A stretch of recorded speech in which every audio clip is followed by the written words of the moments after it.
This is going to be a short reading from Chapter 10 of The Worldview of Paul Cezanne by Jane Roberts with an introduction by Seth. And I just want to remind you before I start reading this that this was 1975 and they were coming up on Christmas. And Jane asked her husband Rob what he would like for Christmas. Rob, being an artist and being very impressed with Paul Cezanne, asked Jane for a really good book on Paul Cezanne. Jane, being very creative and being a channel, went into herself deeply and connected with Paul Cezanne's mind, his thoughts, his worldview. And on the cover of this book it says, almost anyone will tell you that Paul Cezanne's thoughts died with his body, and that with the brains crumbling, his thoughts and dreams disintegrated. But his worldview, composed of his thoughts and feelings, still exists. Cezanne's thoughts are as alive as ever, his psychological picture of the world as brilliant and vivid as ever. It exists as surely in the psychological environment as his pictures do in physical reality. In a manner of speaking, this worldview has been impressed on Jane Roberts' mind.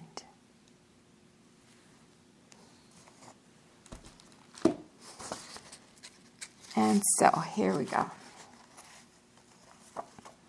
This is entry number 24, March 31st, 1976.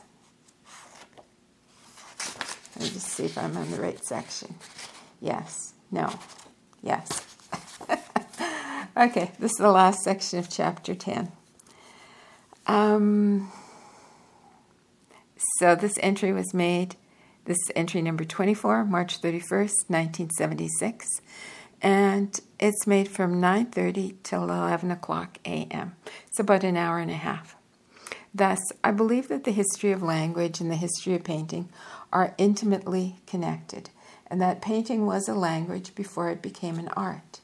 The heritage of painting is then a part of man's overall development and involves his biological nature, his ways of communicating with his fellows in the world, particularly in relationship to the dawning of his intellect, and the lines, symbols, and object mimicking, connecting with paintings, all followed man's religious nature and growing curiosity.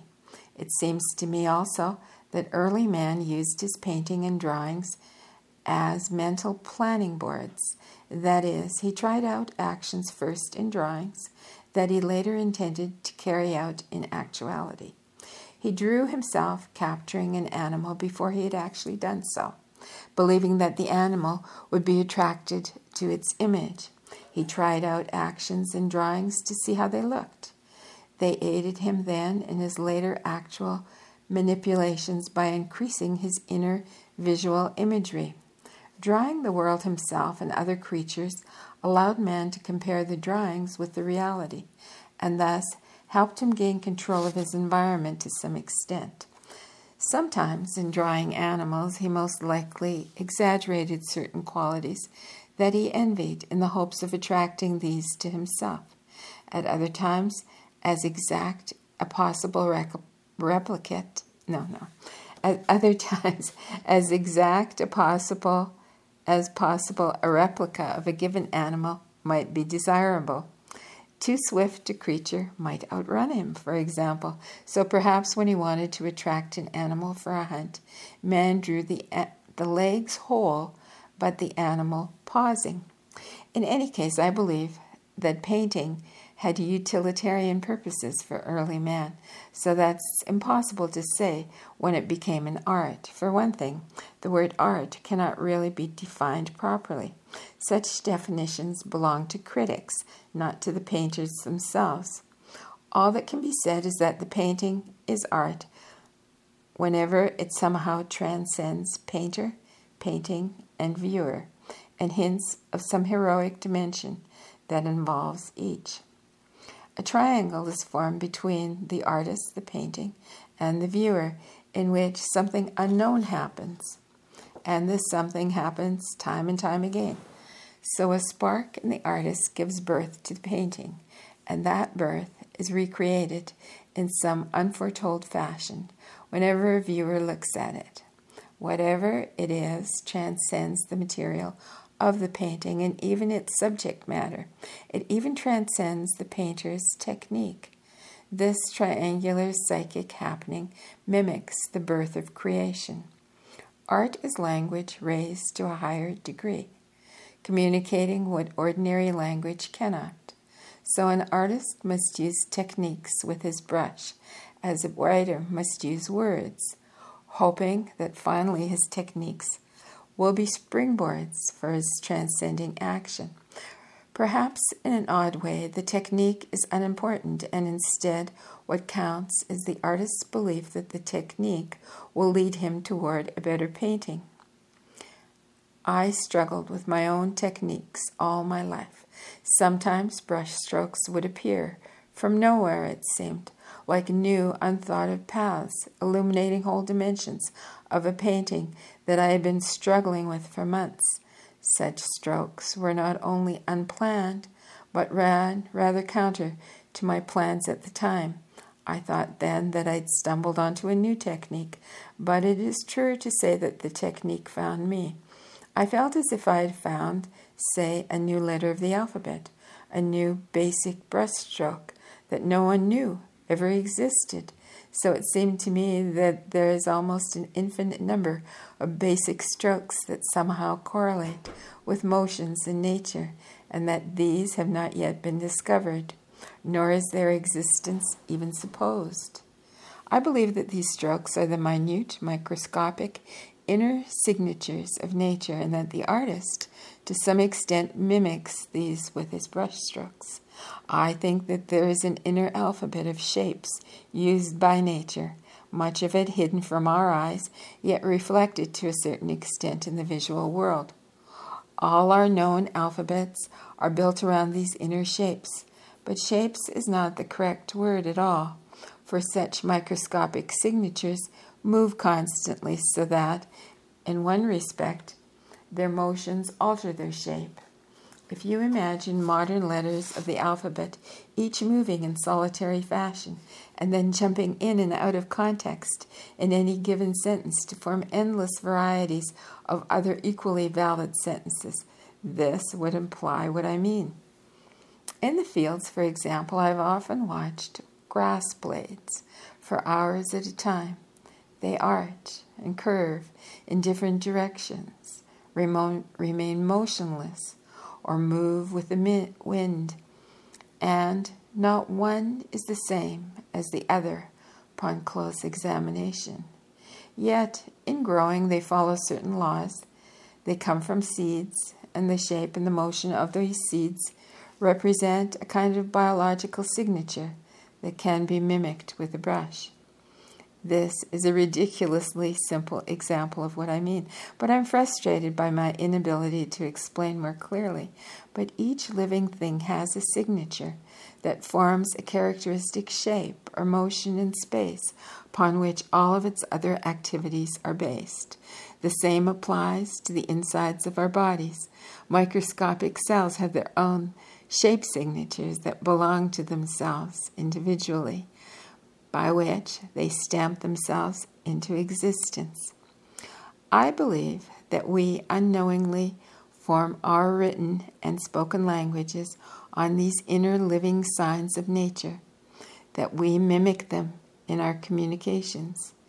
When we paint, then, sometimes we instinctively mimic a new living sign of nature, endowing our work with an authenticity otherwise lacking, an authenticity that at least inspires us in ways that we do not understand, ways that arouse the transcending quality mentioned earlier. When this happens, of course, such a living sign is interpreted through our own neurological connections, and certainly many of our own strokes mimic the shapes and forms hidden within the nerve structures themselves. Each thing, each blade of grass, or tree, or rock, has its own microscopic, hidden signature, yet each of these combine to fit with others, keeping the world together. So, looking at a field, it's impossible to really separate one object from another, even though, on the other hand, each object seems distinct. Watching, I became convinced that the air around the objects is as definite as the objects themselves. For example, that the air flowed in and through a tree, just as the tree branches extended out into the air. That is the living signature, fitted together so precisely that you couldn't tell whether space was turning into a tree or a tree into a tree, or a tree at its leaf tops was turning into space. The world fits together, much as sentences do, forever changing yet communicating and making sense. And behind it all is a living alphabet. The artist can instinctively use the alphabet, however, only as he learns to become one with his intuitions, intellect, and biological nature. His conscious technique is simply a bridge, or a net, or framework, to catch these shapes within shapes. He must allow his hand to be a thing of nature, with its own mind almost. And this takes training and time in the civilized world. And now there's a break here, and the next little section of about a page and a half was written from 5:30 to 6 o'clock p.m. that same day. Now, perhaps you can understand my obsession with animal tracks, for toward the end of my life, it came to me that these inner hidden signatures or microscopic action shapes were the same thing as animal tracks, only that they were tracks made by all living things as they came into existence and moved through time and space. That is, I saw that the smallest portion of matter, whatever its exterior form or shape or condition, came from an initial stroke that was constantly repeated for as long as the thing existed.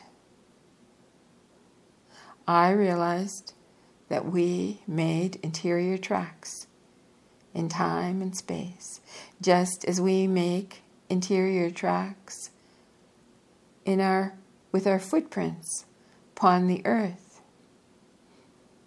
Let me read this sentence again.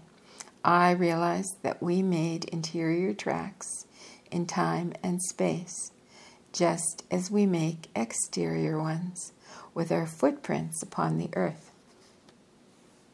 In painting, when we manage to capture or mimic one of these interior living shapes with our brushstroke, then we transcend the physical reality of the object, and the overlife mentioned earlier comes into play.